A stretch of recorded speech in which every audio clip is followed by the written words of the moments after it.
കാലിസ്റ്റനിക്സ് vlog 15. ഇന്ന് ശനിയാഴ്ചയാണ്, അതുകൊണ്ട് തന്നെ എനിക്കിന്ന് ഏറ്റവും ഇഷ്ടമുള്ള എൻ്റെ ജോലിക്ക് പോണ്ട. ഹുയ് ഹുയ്. രാവിലെ ഇതാണ് കഴിച്ചത്. ഞാൻ കഴിച്ചതാണ് വായു പ്ലേറ്റിൽ ഇട്ട് തരേണ്ട ആവശ്യം വന്നില്ല അവർക്ക്.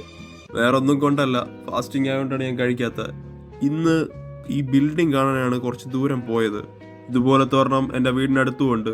അവിടെ എനിക്ക് ഫ്രീ ആയിട്ട് കയറാം.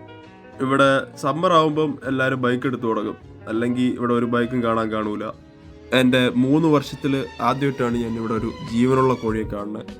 ചിലത് ഒറ്റയ്ക്ക് നിൽക്കുകയാണെങ്കിൽ അത് കോഴിയാണെന്ന് തന്നെ തോന്നും, പക്ഷെ അത് കോഴിയാണ്. പിന്നെ കണ്ടതെല്ലാം പൊളിയായിരുന്നു. ഈ റിവർ കാണുമ്പം നല്ല രസമാണ് നോക്കി നിൽക്കാൻ. കാണുമ്പോൾ ഒരു പീസ് ഓഫ് മൈൻഡ് കിട്ടും നമുക്ക്. സൈഡിലോട്ടൊക്കെ നോക്കുമ്പോൾ കുറേ ചെമ്മരിയാട് നിൽക്കുന്ന കാണാം. ഇതിൻ്റെ മീറ്റ് എല്ലാവർക്കും ഇഷ്ടമാണ് ഇവിടെ. ആദ്യം എനിക്ക് ഇഷ്ടമല്ലായിരുന്നു, പിന്നെ വന്ന് ഇപ്പോൾ ഇവിടുത്തെ എല്ലാം ഇഷ്ടപ്പെട്ടു തുടങ്ങി. ഈ വീഡിയോയിൽ എല്ലാം കൂടെ കുത്തിക്കയറ്റാൻ പറ്റിയില്ല. പാർട്ട് 2 എനിക്ക് ജിം എത്താൻ പറ്റിയുള്ളൂ. സബ്സ്ക്രൈബ് ബട്ടൺ ഞെക്കി പൊട്ടിച്ചാൽ ഇതുപോലത്തെ കണ്ടന്റ് കാണാം.